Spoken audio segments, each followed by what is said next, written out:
Today we're going to compare the Sony WF-1000XM3 and the Bose QuietComfort. What are you doing? Oh, he's battling the bulge.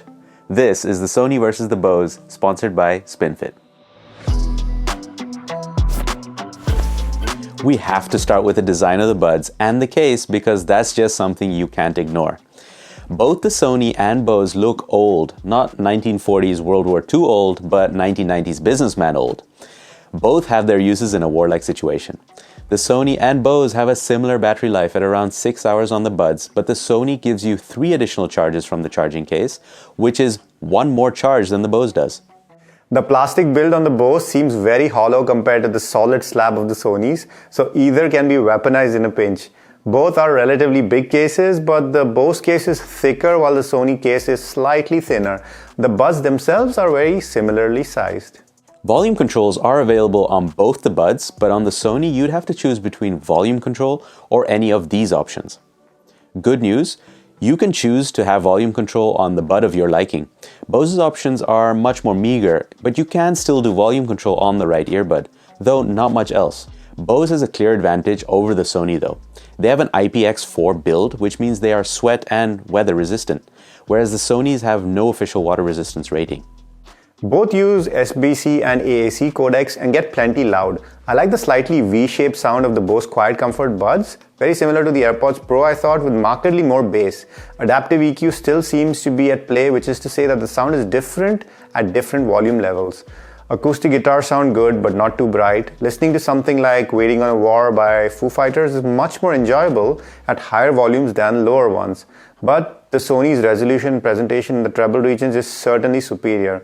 On something like regular Spotify, the difference is present but hardly life-changing.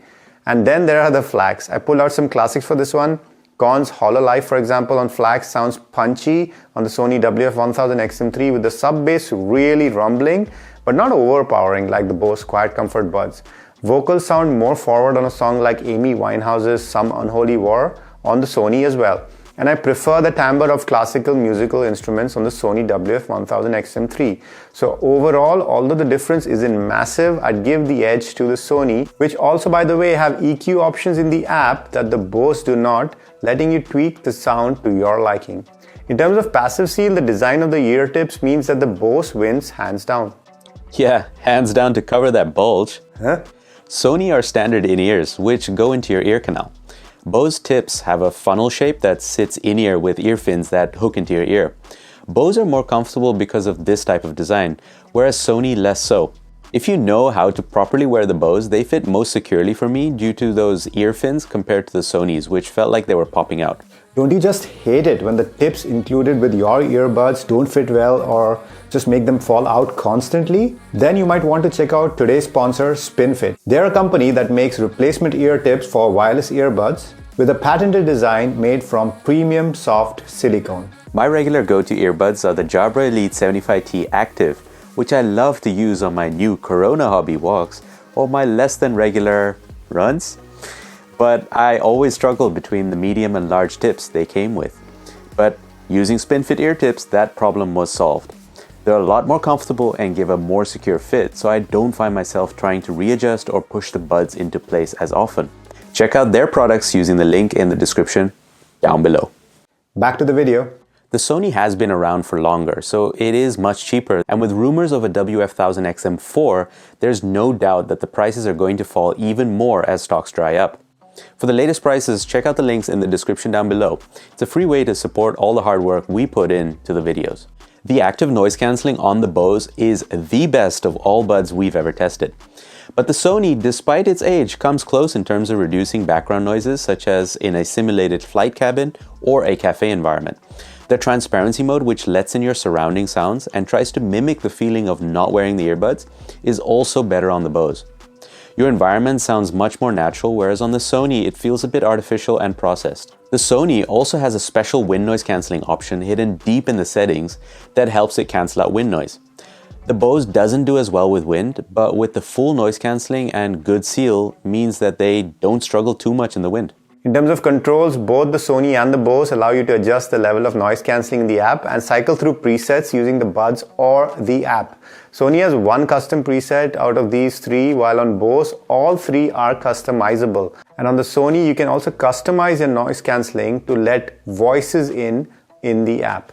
Since we're talking Bluetooth, we'd be remiss if we didn't mention that now and then both Rowan and I notice some Bluetooth issues on the Sony WF-1000XM3 from time to time. Rowan on Windows and me on an iPhone. On Android, there were no audio skips. When it comes to phone calls, the results of our test might surprise you. So take a listen, but if you want to skip the test, skip right ahead using the YouTube chapters down below. Alright, this is the Bose QuietComfort buds in quiet conditions. Pop, pop, popsicle, ice, ice, icicle, test, test, testing, 1, 2, 3. Pop, pop, popsicle, ice, ice, icicle, test, test, testing, 1, 2, 3. This is the Sony WF-1000XM3 in quiet conditions.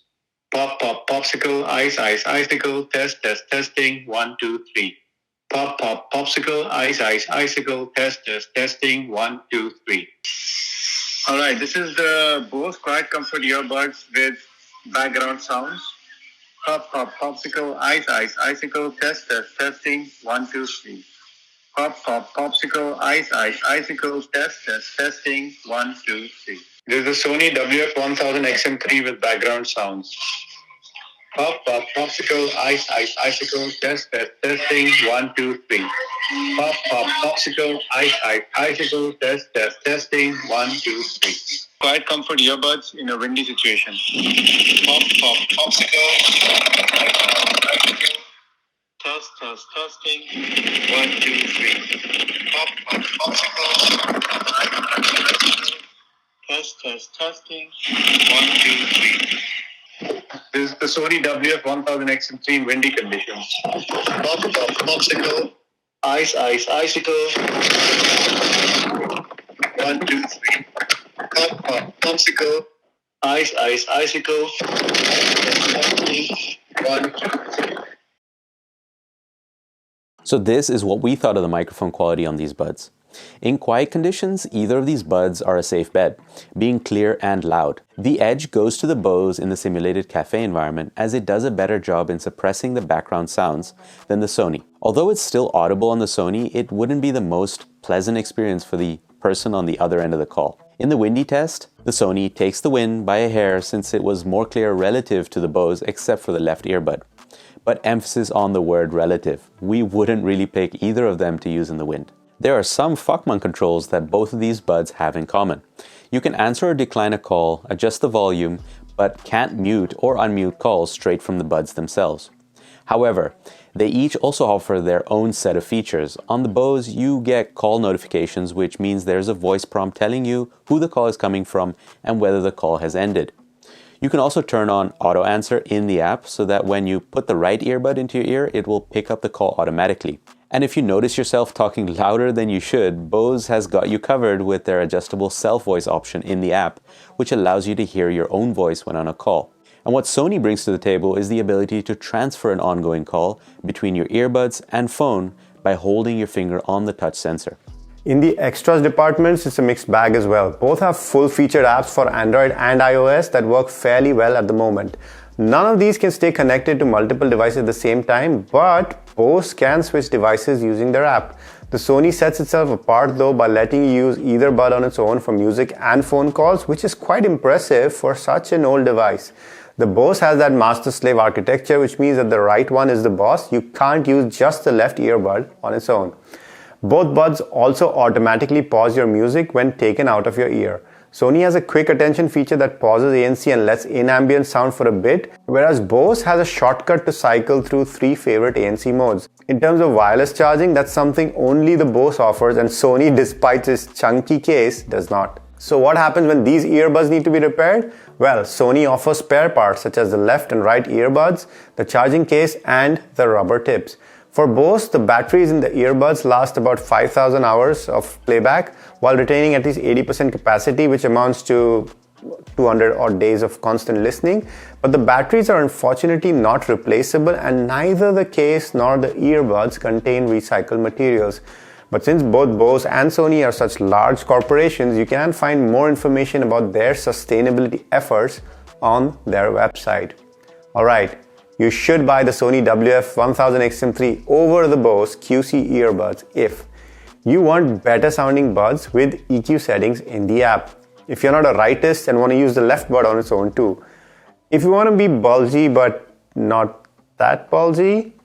If you want more customizability in the app. And if you like money.